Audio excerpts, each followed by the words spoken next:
Welcome to the Coast to Coast podcast, brought to you by Play Picks and the Lines. Coming to you from the West Coast, Josh Lander, joined by my guy Nate Weitzer on the East Coast. And we are looking at a pretty fun Friday night slate tonight. In this one, we are going to be checking out the Blazers hosting the Charlotte Hornets. Looking like they probably will have LaMelo Ball tonight. We'll be taking a look at that. Make sure you do check out Nate's article on playpicks.com. Got some best bets and player props in there for you. And as always, if you do still need a FanDuel or DraftKings account, head to fdpicks.com or dkpicks.com and find those listings in your area, such as what we've got for tonight. Nate, let's get into it. Yeah, this game opened with the Hornets at +1, more or less, and surprising that their spread is going down now, +2.5, despite, pretty promising news that LaMelo Ball is with the team after missing 6 games with COVID protocols. We don't know if he's going to be ready to play tonight or not, but either way, the total is the highest of the night at 230. That's been bet up a couple points, but hopefully it's going to hold steady there where we feel comfortable taking the over. And looking at the other games on this Friday night, we got Heat -6 at the Magic, the Nuggets +4 at Hawks, the Warriors are -3 at Celtics, looking to snap a 5-game skid to those pesky C's. Bucks are -2 at Pelicans. We break that down in a separate episode today, looking at Milwaukee to cover. Spurs are +11 at the Jazz. The Lakers are +2 at the Wolves. Grizzlies -6 at the Kings.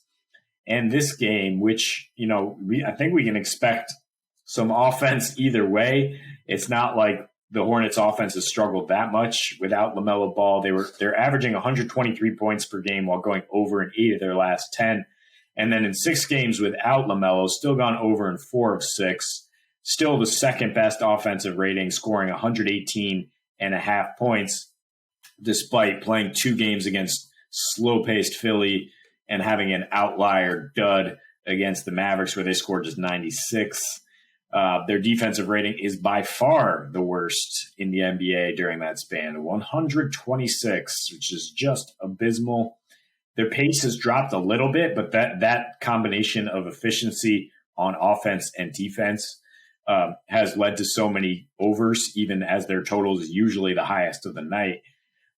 And if LaMelo comes back, I think we can expect that pace to go right back where it was, which is over 100 possessions per 100, and that's been good for third fastest in the league this season.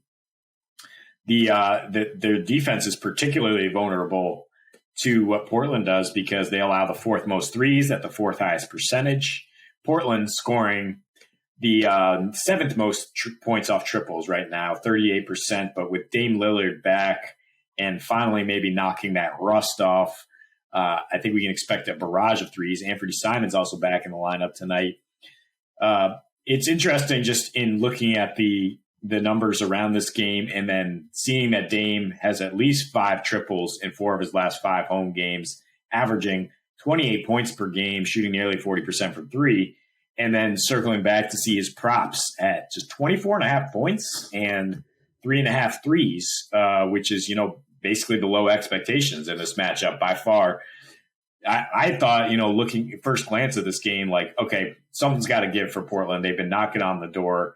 They've played 3 really good defenses since Dame came back, lost relatively close games, but went over in 2 out of the 3 at a push in the 3rd.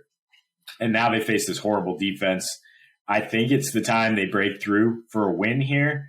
I think I don't understand why the spread is going in their direction, I guess because other people feel like they're finally going to break through. But if you are not that comfortable with the Blazers winning right now, which they have been a dumpster fire recently, that's fair. I would just target, Dame's going to come out doing everything he can to snap this losing streak. And I think I would hammer the props as they're currently constituted for them to get at least 25 points, at least 4 threes, and consider 4 threes in a win at +250 at FanDuel there.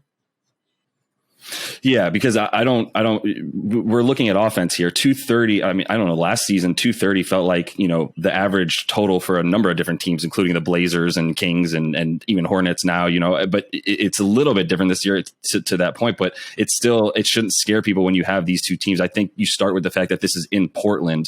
And that's what helps you feel really, really good about, just offenses coming to play. And look, at this point, I don't know why you would ever fear a Charlotte not scoring and not giving up a ton of points. It's just what they're going to do at this point when you're that bad in pretty much every defensive category. But you have, just a plethora of options on the wing every single night and, up top to score, and if you do get LaMelo back tonight, it's just interesting that LaMelo has nothing to do with how bad they've been on defense, the Hornets, and has nothing to do with the fact that they just play at that ridiculous pace and score. I mean, he obviously has a ton to do with how well how good they are in offense. And, to be able to play against some of the more top tier defenses, they need LaMelo, but they can just come at you from a bevy of different ways that, leads to, them scoring anywhere that they are. There's not even really a huge difference in their splits when they're playing at home and the road on offense. So, I would continue to look at anything that has to do with offense in this game. To your point, 230 doesn't really scare me. I do feel better about the Blazers tonight. And like you said, feeling like this is the one where they come in and at least turn things around enough. Once you get guys like Anthony Simons back in the lineup as well, and Dame coming back, in true fashion at home, especially where he's always been incredible at the Moda Center. So that's where I'm looking tonight as well. I don't really love having to bet on the Blazers to win this one outright with player performance doubles necessarily. But I'll go ahead and hit Dame. I'll go ahead and hit the total there as well. And I would consider, at the very least, taking the Hornets. I do like them to be able to score tonight a ton. I know the Blazers are going to be able to hit theirs as well, but the Hornets team total at what it's at still, pretty far below their average as of late in terms of how many points they're scoring. I would still feel pretty good about theirs, honestly, because I think what I feel good about is them being able to score points and Dame being able to score points. So it's not quite, I don't have quite the same trust in the Portland offense that I do in terms of Charlotte total offense tonight. That's why I'm just kind of leaning towards at least just feeling safe about Charlotte's team total first. Yeah, that's a good call for sure. I mean, the over is our preferred bet. Let's make that clear. And then I'm just kind of leaning towards the Blazers winning, as every dog has their day here.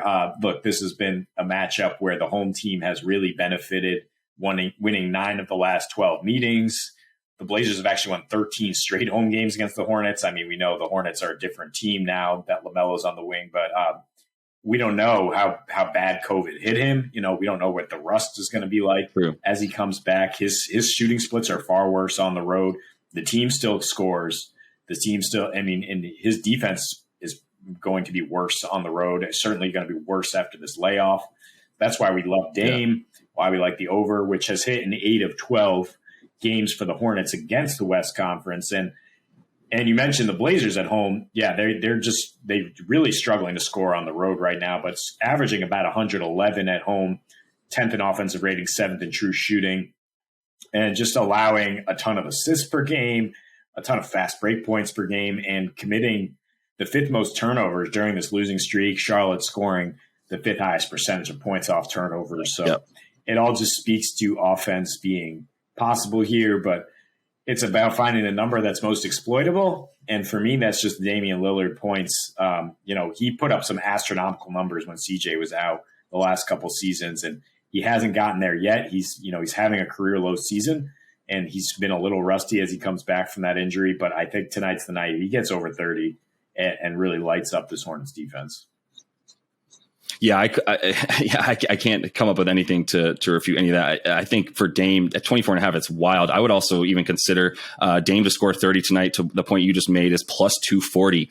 You don't need a win. You don't need any of those player performance doubles, but go ahead to FanDuel and just go to scoring 30 plus points. Dame at plus 240 tonight. I love that entirely. If you feel that good about, his points in general. And we do, we feel 24.5 is way low for him tonight against a team that's couldn't stop a nosebleed, in the words of Bart Scott. So at any rate, that is all the time we have for today. Make sure you are liked and subscribed to that page, as we've got another couple of videos up for you, including that player props one with a gift card opportunity in there. So until we see you next, happy betting.